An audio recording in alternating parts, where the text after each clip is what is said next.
how's it going? I'm Marlena. Thanks for wandering by. So, I caught you. I knew you were thinking that the scariest cards in the tarot deck are all of these or one of these or a few of these. So, while I've seen lots of content in the tarot community or on tarot, tarot channels and around tarot, not just on YouTube, but blogs and posts and Instagram and all different kinds of stuff, always talking about the scary tarot cards, right? We've all seen it. And we've talked about like what it really means or the other side of it, or it's not that scary because blah, blah, blah, blah, blah. Anyway, today I'm gonna like arguably these are, some of the scariest cards to get. Just imagery wise, meaning, etc. I don't believe, and I think I've said this before, that any one card is good or bad or one or the other. That's why I don't read reversals. I think that there's there's good and bad and neutrality in all of the cards. I think that it's up to the reader to see what message is coming through, and then it's up to the querent, who may be the reader themselves, or to the the querent, the person who asked the question, to decide how that lands, how that message lands. And that message could land in a good way or a bad way or a neutral way or some other kind of way along like the spectrum of feeling.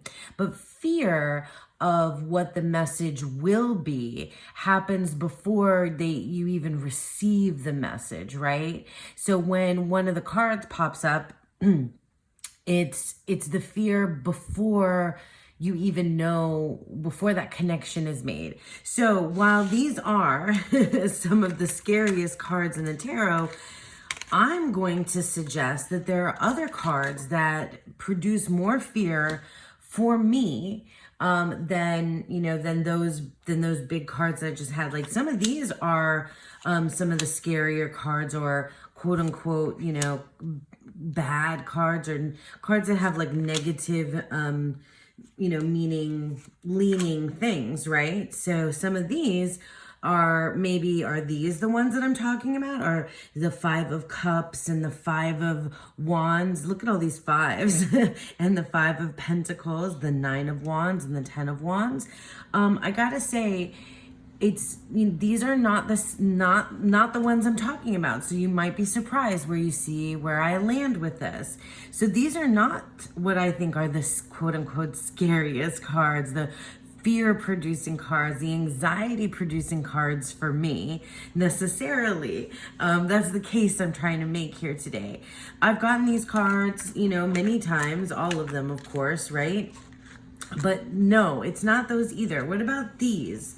Maybe these are a little bit less frightening, maybe a little bit more frightening in their own way.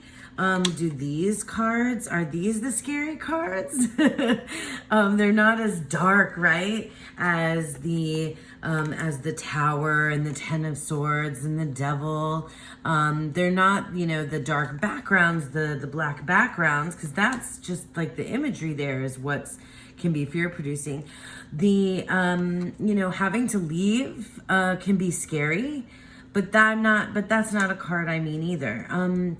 Martyrdom and sacrifice, there's an element of a sacrifice here, that, and a betrayal as well, that could underlie the Hangman. The Moon, although the moon is mysterious, the moon is beautiful, there's this kind of deception and trickery and illusion that goes along with this card that could be seen as scary. But I'm not talking about the moon either. Obviously, lots of folks read the 3 of Swords as the heartbreak card. We've got, this storm in the background too, but this isn't a scary card for me either. This is my birth card, the 8 of Swords, and this could seem like a scary card too, right? Just before the message is received, but I'm not talking about this card either. So with all of these that might have some of that leaning, that scariness, right? Especially with the big ones, right? The big ones that we normally see talked about as the scary cards and the scariest cards in the tarot, those guys, I am psyching you out, right? I'm saying that those aren't the ones that I think are the scariest. I want to suggest that there are some other cards that for me are extremely anxiety producing. And I started thinking about this during my Decan study because I took a lot closer look at the Wheel of Fortune. And it occurred to me as I was seeing, because this card is synonymous with the planet Jupiter. So in the Decans, when the planet Jupiter is the Decan ruler, it came out a lot, right? Or it came out during those times, and I spent time with this card, and it kept giving me all this anxiety the more I spent time with it. Or just like a sense of uneasiness. And so before, like just on its own with this card, because obviously everything in a reading has to do with context and the other cards around it. But just this singular card alone, when I think about it on its own, it frightens me. I have that moment of like fear and anxiety because this is a card that makes me feel like I don't have any control over anything. And that is not a fun feeling for me. So it makes me nervous. So that's one of the reasons why the Wheel of Fortune is a scary tarot card for me. Here's another one that I just recently talked about because of the Decans.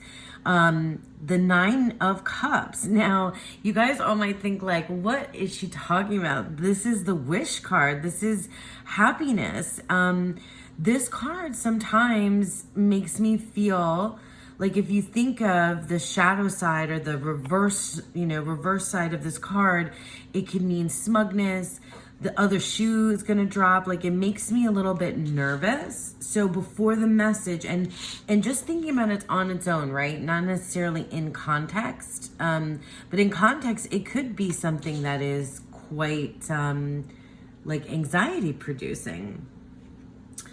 Justice. So this is a card that seems like on its face so like the most neutral card, right? It's Libra, it's balance, it is justice, it is, reaping what you sow and consequences and fairness and equality. And while a lot of those things seem like honorable and triumphant, maybe triumphant's not the right word, but like the way things should be, it's also a little bit scary for me in terms of like, sometimes in terms of like interpersonal relationships, like are things balanced? Maybe it's showing me that there's an imbalance in things. And it makes me nervous. Maybe it's like, did I do something wrong? Did I do something bad? Or that's the type of thinking that I get when justice comes up. So it's a scary quote unquote tarot card because it's producing like a little bit of anxiety before the message is received. On occasion, I'm not saying this is like all the time or every time I engage with these cards. I'm just saying that like these are the cards that everybody freaks out about or that are notorious, right, for being scary. And I just want to like, give you some ideas of maybe things that could be scary too. When you look at it, like you can look at these cards in so many different ways and so many different angles that all of them can be scary in one way or another. But I'm just sharing with you some of the ways that these cards make me fearful in some way of what the message is going to be, The Sun is so powerful, the literal sun, right? And so then all the metaphor that goes around with the sun is that like don't get too close, right? It's Icarus. And I thought of this because in the Circe tarot, and I don't have it right next to me, but the Circe Tarot, the Tower card is Icarus in the Circe Tarot. And I thought that was really interesting because I think of the sun, right? But it's about his hubris, right? Icarus was in Greek mythology. His father Daedalus built wings for them. It's a whole long story, but anyway, Icarus, if you don't know the tale of the myth, Icarus flew too close to the sun and his wings melted. They were made of wax, and so he fell to his death from the sky. So it's a warning, right? So sometimes I think of the sun card as a warning of like not having too much hubris, don't get too close. So that's something that could be, and fear, it could have some kind of scariness to it too, right? The Six of Cups. You guys are probably wondering like, what? Maybe you're wondering just like what through this whole thing. But the Six of Cups,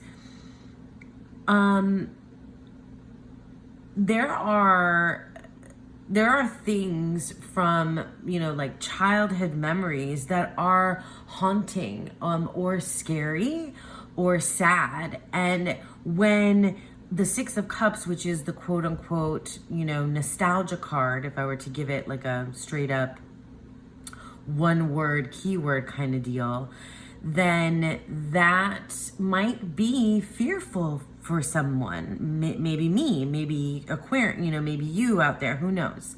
I'm just saying, like, it's potentially fear-inducing, right? So here's some. Let me grab some more, because I guess I could do this with all of the cards, right? You can do this with all of the cards. So here's another one, the Knight of Cups. So if you've studied Thoth at all, Crowley doesn't have nice things to say about most of the court cards. Most of the court cards, if you read in the Book of Thoth or you read interpretations of the Book of Thoth, his take on a lot of the court cards was one that was, except for maybe the Princess of Discs, but was kind of like, these are creepy people. And there's nobody that seems creepier than the Knight of Cups. But that's a thing too. Sometimes the Knight of Cups seems like a creepy character, kind of just a icky person who has bad intentions and who manipulates with feelings. So that's something that could be kind of scary or nerve-wracking. And again, I'm not saying that anyone should read the cards this way all the time. Like, everything matters through context. What I'm saying is that comparatively, this looks scary, whereas that doesn't. But inside all of these cards could be something that is, disturbing or anxiety producing. And working through them and seeing all the different sides of them, I think is, interesting and important. Here's another one. So the Ten of Pentacles. So I'm not sure that, anyone would immediately look at the Ten of Pentacles and think that's scary. But for me, sometimes as an adult with, a child, having a legacy, having something to leave behind for my child is a fear that I live with daily, especially in this world. It's not easy to provide for other people. It's not easy. It's a big responsibility and task.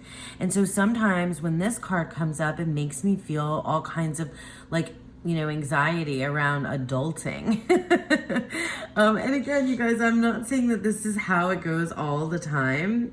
It's just like, I just wanted to compare it to these other scarier cards, because there can be other places in the tarot where things get real. You know what I mean? Here's another card, the Two of Swords. So the Two of Swords for me has sometimes, I've had a little bit of fear around what the message is going to be when this card pops up, because it's, that blindfold is something that can be a little bit scary. This is somebody who's not seeing something, right? But there, I mean, there's a million ways, obviously. There's a ton of ways that it can be interpreted. But that like indecision, that place of indecision is one of the ways to take a look at that card. And that could be not pleasant when it pops up in a reading, you know, depending on the context, of course. Okay, here's another one, the Three of Pentacles. So this is arguably a dark card too, right? Because these all have the dark backgrounds, and I think that's one of the reasons why we, you know, and let me grab, where is it? The Five of Pentacles, right? So we've got these like nightscapes that give that dark impression, that scary impression, because nighttime can be scary because you can't see, right? So this has a dark background as well. So we don't see the inside of the, I always, you know, this is a church in my mind. But in any case, so this can cause me a little bit of anxiety too, because I don't always like working with a group. I was one of those kids that when you had to do a group project, I kind of it would make me really nervous at having to rely on other people to get things done. In my capacity, I do rely on other people. I do have a team of people that I work with on occasion, but I do things a lot myself. And especially when I was a classroom teacher, you're very autonomous as a classroom teacher. You used to have a lot of autonomy as a classroom teacher. Anyway, I won't go down that road. But what I'm saying is that when the Three of Pentacles, the quote unquote teamwork card pops up, it gives me a little bit of maybe fear, a little bit of twinge of like, oh no, like, ugh, I don't want to have to work with somebody else. And so maybe it could give me a little bit of like anxiety at the idea of having to kind of like relinquish some control. I mean, maybe that's the theme. Maybe that's the theme behind some of these as well. And then the Emperor. The Emperor, I know it's not quote unquote scary, but maybe it is quote unquote scary, you guys. Like, it is scary to me when I get the Emperor, because I'm afraid that the message is that I need to take on this role of authority. And sometimes I just don't wanna. And it scares me to have to step into a power role, you know? And that could be scary for anybody if you have to do that, you know, if you have to step into a role of authority or power. So funny because like I was talking about like having to release control, right? With the Wheel of Fortune, like relinquishing control, and then also having fear around having to take control of things. But also, you know, just the other shoe dropping, the idea of like having to deal with things from childhood can be frightening. That legacy, indecision, just general creepiness. I don't mean to laugh because it actually can be frightening. Inauthenticity or hubris or like overreaching, you know, the sun, like getting too close to a source of power. That can be a thing for sure. And consequences, you know, because not everybody's immune, right? And justice is about equality. So it makes me nervous sometimes. Like, have I done something wrong? Maybe that kind of thing. It can pop up. So like, the tarot is not one thing or the other, right? So I'm just gonna pop these other guys back out here.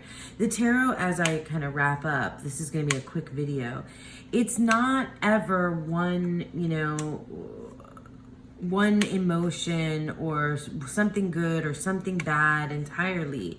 It's like this spectrum that reveals itself through the context of the reading, depending on the question, and it also really has a lot to do with how, you know, I was just thinking of that moment before the message comes through, like is communicated by the, you know, the tarot reader to themselves or to whomever they're reading for.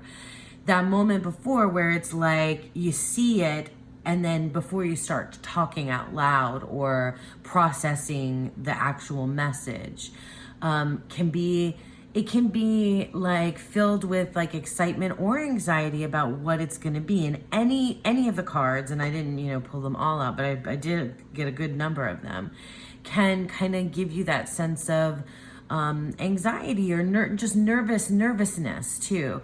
But some of them can give you you can be real fearful about what's to come next, depending on what's going on with you, you know? So the tarot, and then how it's interpreted, right? So then that fear before the message comes, then the message, and then how it's interpreted. Because, you know, there might be some like action needed, you know, something might need to change, and that can be scary in general for anybody. That's why, you know, transformation is used in place of death, right? All of the tarot includes the entire spectrum of and range of emotions. And so I think fear can live in any one of these cards. But I just wanted to kind of wanted to like wash, you know, that idea that any one card is scarier than the other. But that can be true. Like any one card could be scarier for me than for the next guy, you know, or the next gal sitting next to me. Who knows? But I just thought it would be interesting and fun, and to go through this with you guys, and to share with you my ideas about some of the quote unquote scariest cards in the tarot. I'd love to know what you think. What are the scariest cards in the tarot for you? Thank you so much for sticking with me. And, I hope that you all have a beautiful, wonderful day. Bye.